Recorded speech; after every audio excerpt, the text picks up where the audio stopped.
Hello everybody, my name is QBM and this is the first episode of a series that I'm going to call Dubstep Start to Finish. I've made this little basic track right here. From start to finish, I'm going to show you guys everything, how I did it, and how you can do something like this yourself. Obviously, you're not going to be making an exact replica of this track, but I'm going to show you how I mixed it, how I mastered it, all the sound design, the arrangement, all the elements, everything like that. And then from there, you guys can make something of your own. So I'm going to start out with a quick playthrough, and if you want to skip through the playthrough, I'll have a little marker right on the screen right now. But here we go.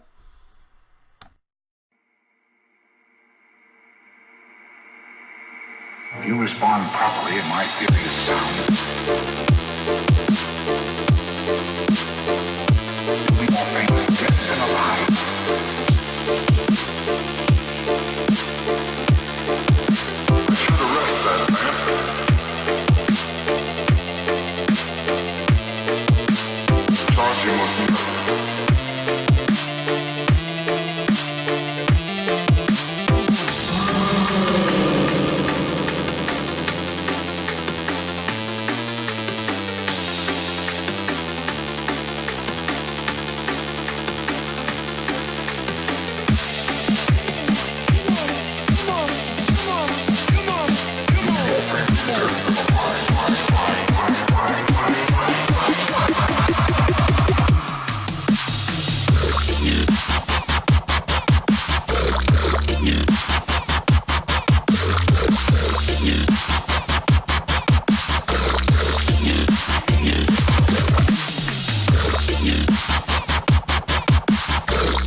Alright, so the first section of the intro is going to be on the drums and what I did there.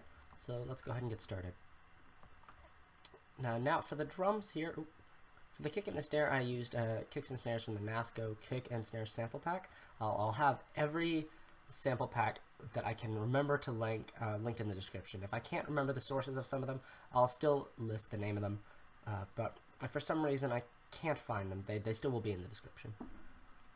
So now the samples don't really matter, the samples that you use. It's obviously up to you. I'm going to be repeating this a lot throughout this series, but I want you guys to know that it's really not, there's no one true formula for this. I'm just showing you what I tend to do and what I think is a good way to get started. So for this track, I wanted a really quick kick drum, like just a nice, fast, short kick drum. Let's show that. Nice, real quick, not much release, just real sharp. So I took one from the short sample pack. It's the same sample pack, they just have little subcategories. And I picked one that I liked, nice and short. It wasn't quite how I liked it though, so I went into the envelope editor and messed with it from there. Now, one thing you gotta remember is that you have this envelope enabled. It's a little weird in the sample editor. And then I have actually two snares. So the same snare, This one I messed with the in and out a little bit, so that way I could make the snare a little shorter for the intro, because for the intro I didn't really want a lot of tail on there. So I just have this. There still is some, but I removed most of it.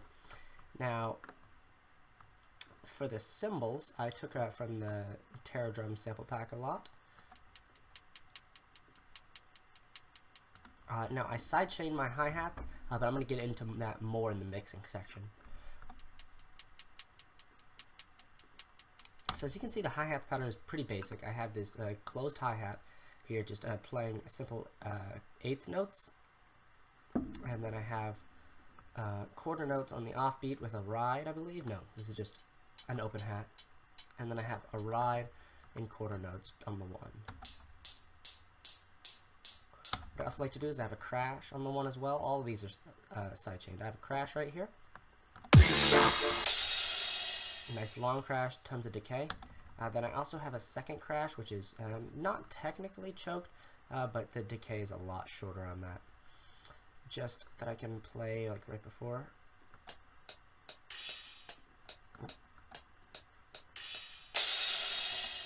I just think that adds to it a little more. So we got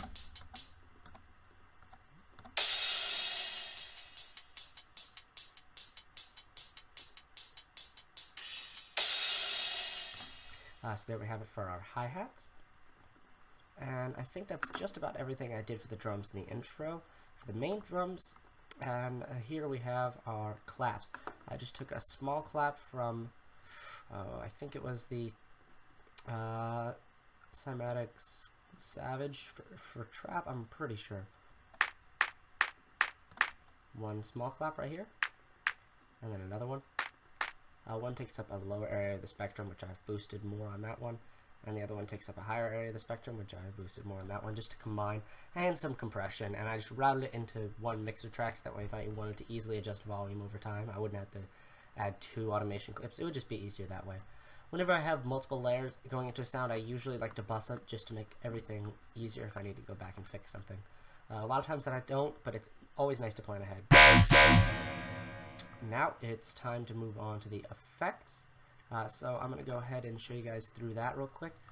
Now for any risers that I use here, almost all of them, I'm pretty sure every single one in this track is from my sample pack that I made. It's pretty basic, just 10 samples I think. I made it a while ago, at least a year or two ago. Completely free to download. I'll give you guys the link in the description of that one as well. It just has 5 tonal risers and then 5 white noise risers. And you'll hear these a lot in my tracks. I usually use the same ones because it's more about the drums and vocals when it comes to my builds. That's usually what I like to emphasize more.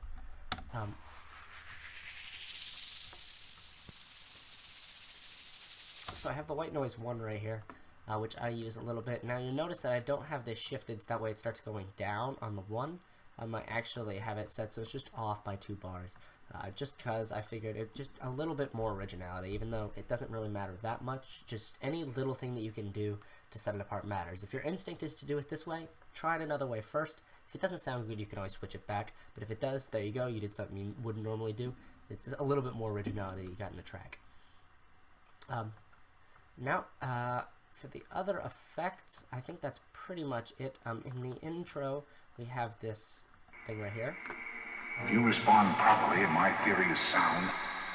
Now, these vocals have 0 meaning to the track. I just want to show you guys what you could be doing with some if you wanted to. So I took these from, I can't remember the name of the pack, but it will be in the description. The full name will be. I just renamed this so that way it'd be alphabetically where I wanted it to. But I will give you guys the link to that one as well. I just picked some vocals, spread them apart so they weren't even on the beat until once we get to the build-up, but that's a different episode. What I did with this reverse reverb effect is I just took this first syllable right here, which I actually saved over here in case I needed to mess with it some more. Just that U right there. I put it through some reverb. Now I used Ozone, not because I like Ozone's reverb anymore, just simply because it has the feature where I can solo the wet output of the reverb. And I just set it so it had a nice long decay tail, and soloed the wet output of the reverb. Then I recorded that, so that way I could just reverse this and just line it right up with the original. If you respond properly and my theory is sound, Also have this reverse crash leading into the drums. if you respond properly and my theory is sound, you'll be more famous than dead. Alright guys, okay, so next up we have our melodic elements. So first thing you'll probably notice is this lead bass almost. I can go through just writing the pattern, and I can also go through a little bit of the sound design in the next section.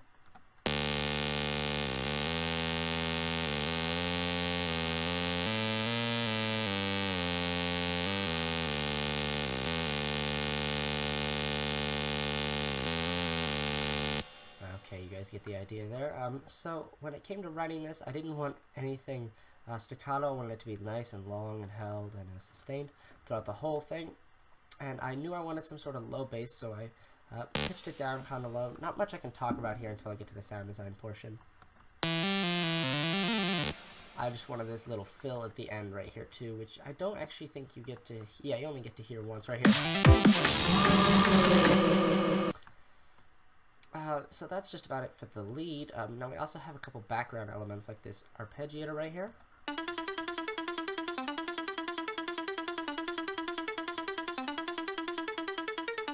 It's the same thing that plays twice. You'll see. So it's all about repetition.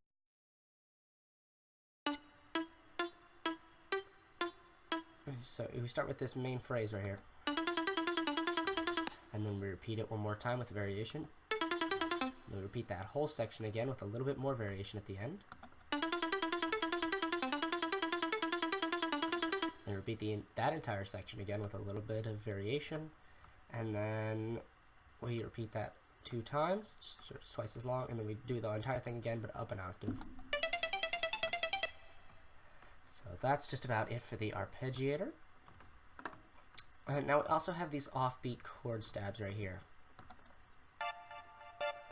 Now all this is just a basic saw wave, and now when it comes to the mixing, I just added a little bit of delay and reverb and turned it down a little in the mix because I don't really want it that prominent. I just set it on the offbeat, and we're just doing a simple minor chord, which is our root of the track, and then it goes down to a major.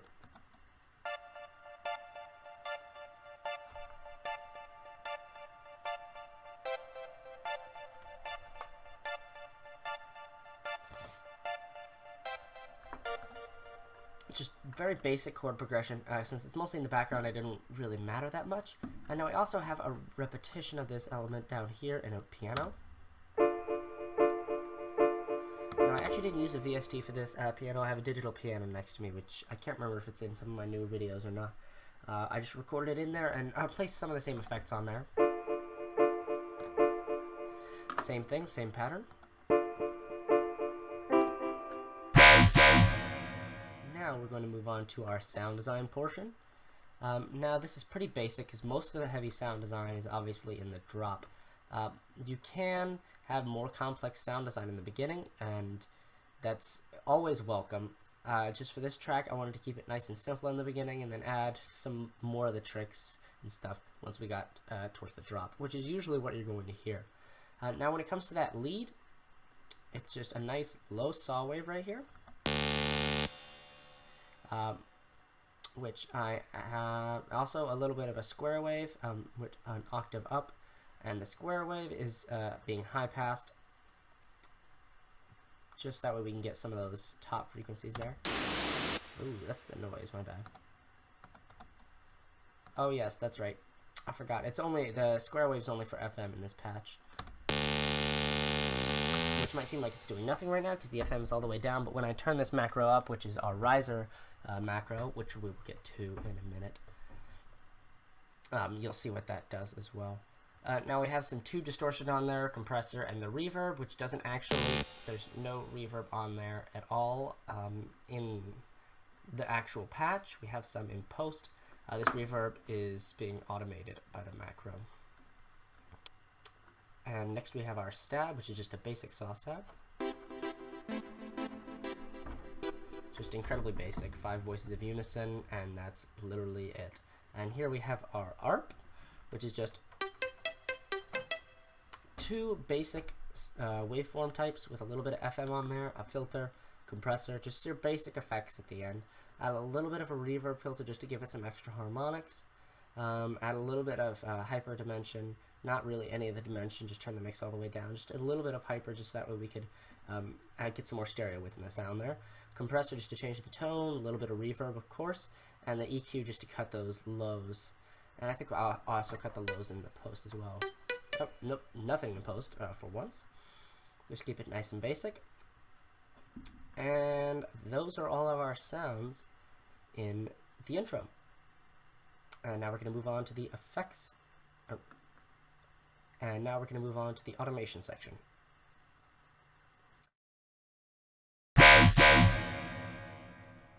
Okay, so we're at the last section of our tutorial for today. So I'm going to talk about our automation and mixing. So you'll see a lot of automation clips here, and haven't handled very large projects before. But I assure you it's really easy to handle once you actually go through and make the project yourself. Like seeing a project like this that isn't actually yours, seeing all these automation clips can be very overwhelming. But once you actually start from the beginning and just start with 1 or 2 automation clips and then add more and more, you'll understand what they all do over time. And it's a lot easier to grasp all of them. So let's just start real basic right here. Let's work our way down. Okay, this is just a volume automation just because I didn't want to hear the little click of the white noise starting, because I know it doesn't start completely flat. So it just fades that in a little bit. The next one we have is our reverb level, just for our vocals. Serious sound. You'll be more famous dead than alive. Next we have this delay level, which I believe is for our little stabs, because I wanted that to turn off when it came to the drop. I just wanted that as a background element. Now you notice the reverb also turns off as well.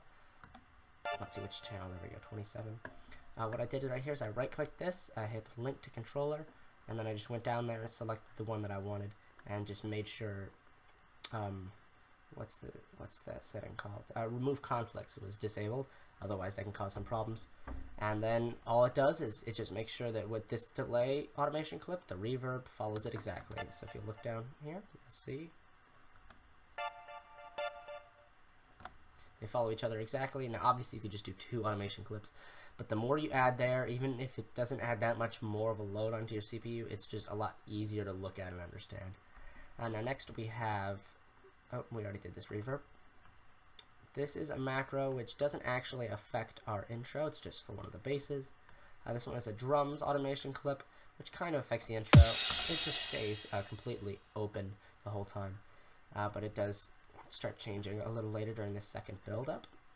This low pass only affects the lead when it's building.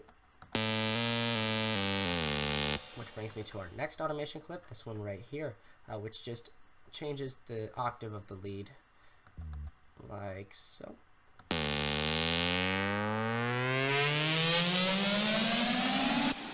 As well as some reverb and some, I believe, let's see what else this will change. I think it also changes some FM in there as well.